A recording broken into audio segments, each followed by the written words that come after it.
Hello guys, आज हम बात करने वाले कि अगर आप कहीं इन्वेस्ट कर रहे हो या इन्वेस्टमेंट करने की सोच रहे हो तो यह वीडियो आपके लिए है। अगर वीडियो में फर्स्ट बार है तो लाइक एंड सब्सक्राइब जरूर कर दीजिएगा।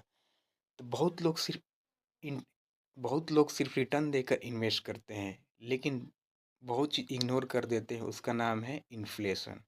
तो उस चीज़ के आज हम बारे में बात करने वाले हैं कि अगर कोई इंसान इन्वेस्ट कर रहा है और अपना पैसा को इन्फ्लेशन से एक्स्ट्रा बीट कर रहा है, रिटर्न बना रहा है, तो एक्चुअली वही रियल वेल्थ जनरेशन बंदा बन सकता है। ठीक है, तो उसके बारे में बात करने वाले हैं कि आप कौन सा फंड में इन्वेस्ट कर सकते हो और कहाँ आप इन्फ्लेशन को बीट कर सकते हो। स्टेप बाय स्टेप हम बात करने वाले हैं। ठीक है, तो आज हम बात करेंगे इन्फ्लेशन क्या होता है। तो इन्फ्लेशन का मतलब होता है कि अगर मान लीजिए इन्फ्लेशन, अभी आप करेंट देखें इंडिया में, तो अभी इन्फ्लेशन 10% पर ईयर चल रहा है। तो अगर मान लीजिए आप कोई भी सामान को 2025 में अगर आप 100 रुपये का परचेस कर रहे हो और 2027 में अगर वही सामान को आप खरीदने जाओगे तो वो आपका प्राइस हो जाएगा 110 रुपया। तो अगर आपका परचेजिंग पावर हर साल बढ़ रहा है, तो इसीलिए इसी को बोलते हैं इन्फ्लेशन। इन्फ्लेशन हर साल 10% से ग्रो होता है। तो अगर आप भी ऐसा कोई फंड में इन्वेस्ट किए हो जहाँ इन्फ्लेशन को बीट नहीं करने पा रहा है, तो आप उस फंड में इन्वेस्ट करके आप टाइम वेस्ट कर रहे हो।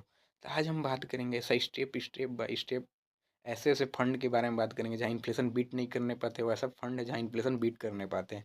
एक्चुअली उस चीज़ को हम डिकोड करने वाले इस वीडियो में। तो ये वीडियो 10 से 20 मिनट का हो सकता है, तो इस वीडियो को अंत तक जरूर देखिएगा। पहला होता है सेविंग अकाउंट। सेविंग अकाउंट मतलब होता है कि अगर आपने पैसा किसी बैंक में सेव किया, तो उससे आपका बैंक एक 2 से 3% सेविंग अकाउंट में मिलता है। तो सेविंग अकाउंट में एक्चुअली आप लॉन्ग टर्म वेल्थ बना नहीं सकते हो। सेविंग अकाउंट होता है इमरजेंसी फंड के लिए अच्छा एक अकाउंट माना जाता है सेविंग अकाउंट। सेविंग अकाउंट में आप 3% साल का मिलेगा, तो आपको पैसा बनाने में 30 साल लग जाएगा। डबल करने में 30 साल आपका सेविंग अकाउंट से लग सकता है। ठीक है, तो अगर आपका इन्फ्लेशन 10% है और सेविंग अकाउंट से आपका 3% मिल रहा है, तो आपका 7% आप इन्फ्लेशन से पीछे और जा रहे हो। तो आपका पैसा समय के साथ साथ अप्रिसिएट नहीं हो रहा, समय के साथ साथ आपका डिप्रिसिएट हो रहा है पैसा। ठीक है, और दूसरा होता है एफडी, जिसको बोलते हैं फिक्स्ड डिपॉजिट। इंडिया में बहुत पॉपुलर यह फंड है। इंडिया में बहुत लोग इस पे इन्वेस्ट करते हैं।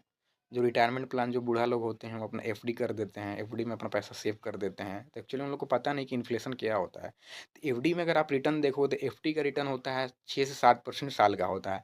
एक्चुअली एफडी का रिटर्न हर साल चेंज भी हो सकता है, आरबीआई के थ्रू होता है। एक रेपो रेट होता है, आरबीआई हर साल अपना रेपो रेट कम और बेसी करता है इन्फ्लेशन को देख करके, इकोनॉमी को देख करके करता है। अगर आरबीआई डिसीजन करेगा कि रेपो रेट ज़्यादा बढ़ाना, तो आपका एफडी का रिटर्न भी ज़्यादा मिलेगा। आरबीआई डिसीजन करना चाहता है कि मैं रेपो रेट घटाऊं, तो आपका एफडी का भी रिटर्न कम हो जाएगा। तो ये आरबीआई पे डिसीजन मेकर एक फंड होता है। तो अगर एफडी का रिटर्न देखो तो 6 से 7% साल का मिलता है, और अभी जो करेंट इन्फ्लेशन अभी इंडिया का चल रहा है 10% चल रहा है।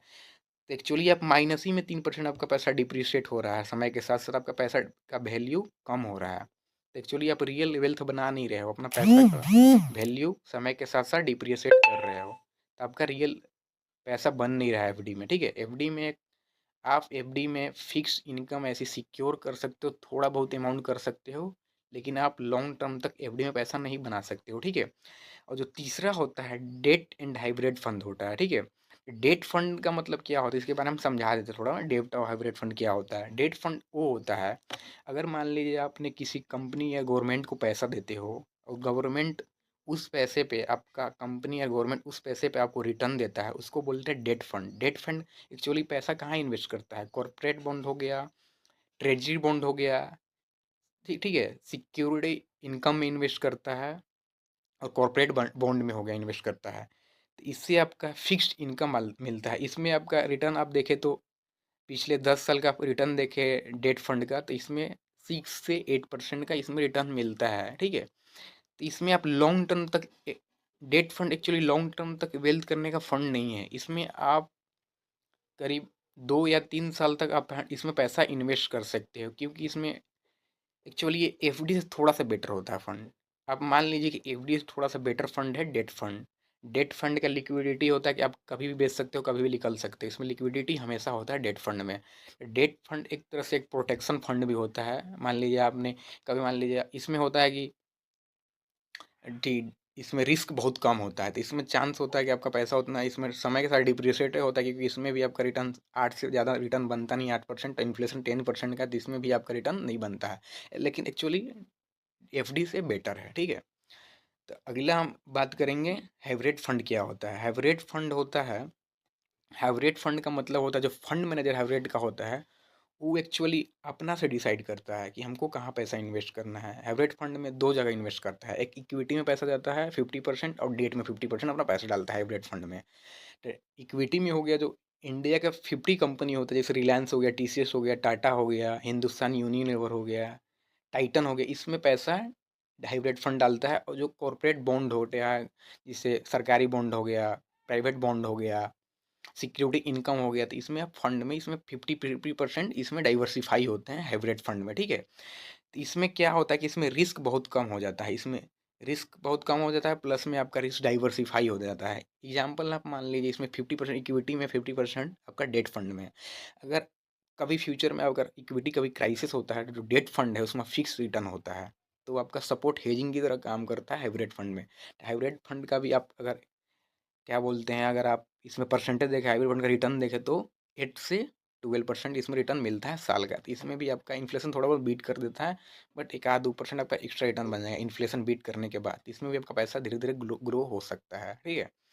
अगला हम बात करेंगे इंडेक्स फंड क्या होता है। इंडेक्स फंड, अब यहाँ से हम बात करेंगे वेल्थ क्रिएशन। अब यहाँ से वेल्थ क्रिएशन का फंड स्टार्ट होने वाला है। इंडेक्स फंड क्या होता है, यह एक सेंसेक्स और निफ्टी निफ्टी 50 कंपनी का फॉलो करता है।